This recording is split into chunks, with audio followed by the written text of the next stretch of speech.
On April 13th, 1742, in Dublin, Ireland, George Friedrich Handel's Messiah was first premiered. As it entered the public view, the spirit of the piece struck the hearts of many, which led to its fame for centuries. Handel's Messiah is still performed annually around the world, with hundreds of recorded albums of the timeless oratorio. George Friedrich Handel, born in 1685, was a composer of the early 18th century. As he traveled extensively throughout his life, Handel grew, flourished, and soon became one of the most prominent composers of his time. When the Italian opera had seen its limelight in England, Handel's new format of choice was the oratorio, a religious work performed during the religious season of Lent. His most timeless example of this dramatic, sacred work was his Messiah. In 1741, Dublin's Lord Lieutenant commissioned Handel to write a new oratorio based on a biblical libretto assembled by art patron Charles Jennens. Jennens was a devout and evangelical Christian, deeply concerned with the rising influence of deism and other strains of Enlightenment thought that he and others regarded as irreligious. This mission may have inspired Jennens to write Messiah, but it is fair to say that George Friedrich Handel's transcendent music is what made the work so timeless and inspirational. Messiah opens with a symphony and is followed by a tenor recitative entitled "Comfort Ye My People." Before jumping into the analysis of this recitative, it is crucial to note that Handel placed extreme importance on the text, insomuch that the music seems to take the back seat in the battle for main composing forces. This could be a major reason as to why Messiah continues to be so powerful, for it carries a message of comfort, redemption, and ultimately hope easily understood by the public.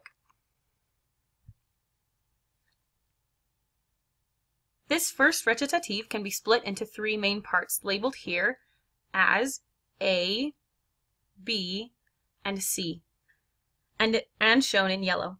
These can be divided by the message of the text as the music follows closely along.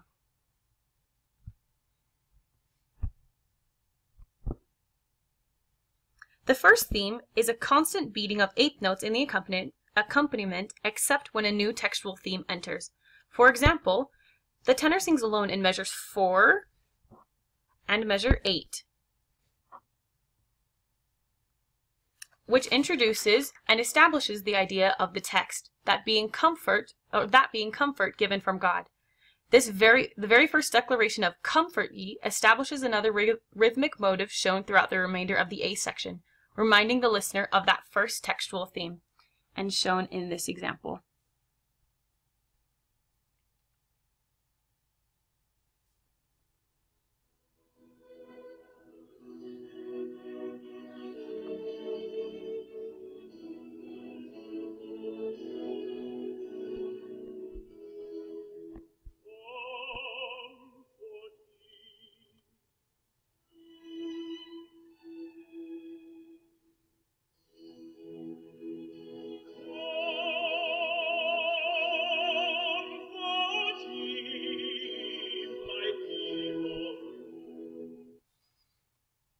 The B section is more of a message to Jerusalem. The instruction is that her warfare and iniquity cease. We see that rhythmic motive of the dotted eighth note and 16th note followed by a quarter note seems to disappear at this point. It does show up at the ends of textual phrases, such as in measures 19 and 23. But we see a more straight rhythmic pattern throughout this instruction. The C section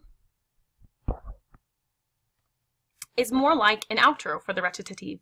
The vocalist is free to take liberties with the tempo, so a compelling pulse isn't felt strongly throughout the section. The text is preparing the audience for the following aria and is about preparing for the day when every valley shall be exalted. Usually this section is sung out of tempo, but still drives the message forward. Our previous rhythmic motives are gone, unneeded to emphasize the text. The aria following, "Comfort Ye My People," is entitled "Every Valley Shall Be Exalted," and can be split up into 4 sections, bookended with instrumental ritornellos in the tonic key areas as shown here in pink. Each section, A, B, C, and D, represents the different themes and what shows up where. No two sections are identical with music or with text, or with repetition of text. The key rhythmic motive of this aria is 2 quarter notes followed by a dotted 8th note tied to a 16th note, and another quarter note is found. Another quarter note is found throughout the entirety of the piece, as shown here.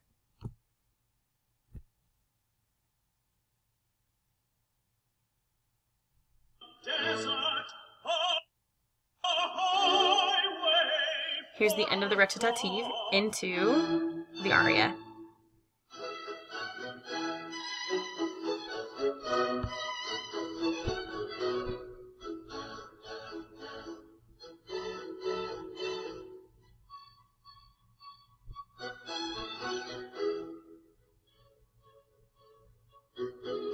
Here's the first rhythmic motive.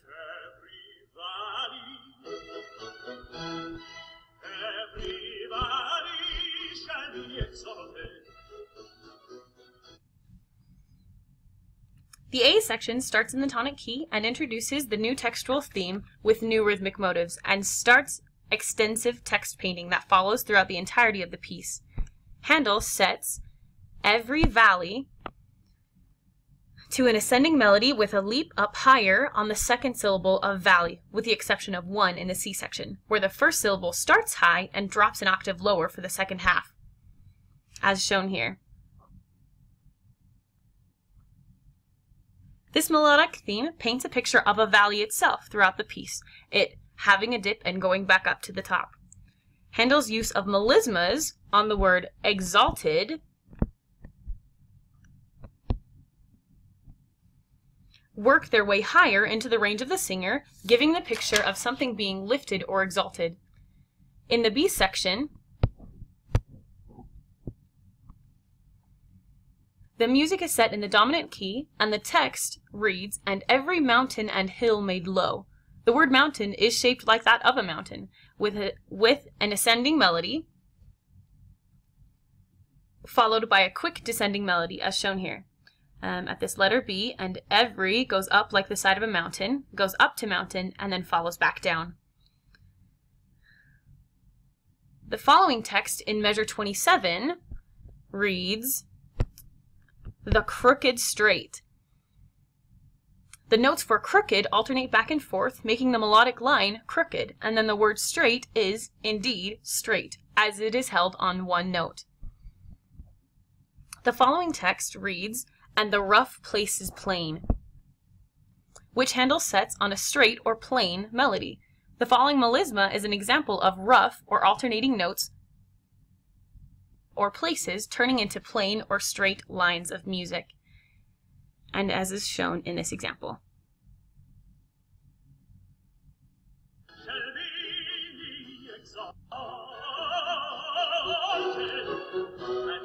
This is the mountain.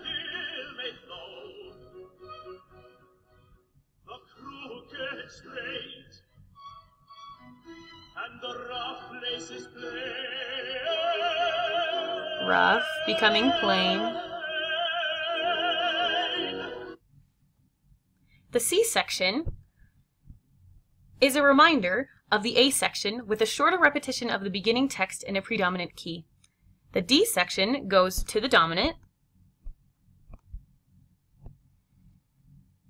but repeats the text more poetically. Instead of short, repeated phrases, per usual, the text reads, "Every valley shall be exalted, and every mountain and hill be made low," as opposed to before, when he would repeat every valley a few times before getting on to the next phrase.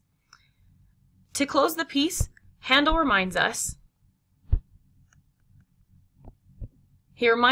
and the listener, of the tonic key with an instrumental ritornello, giving us a sense of stability and security in the first message of the Messiah for its listeners. When we analyze Messiah in this way, it becomes more than just a pretty piece or just a simple work of music. This work becomes less about music and more about the power music has in uplifting and changing an audience.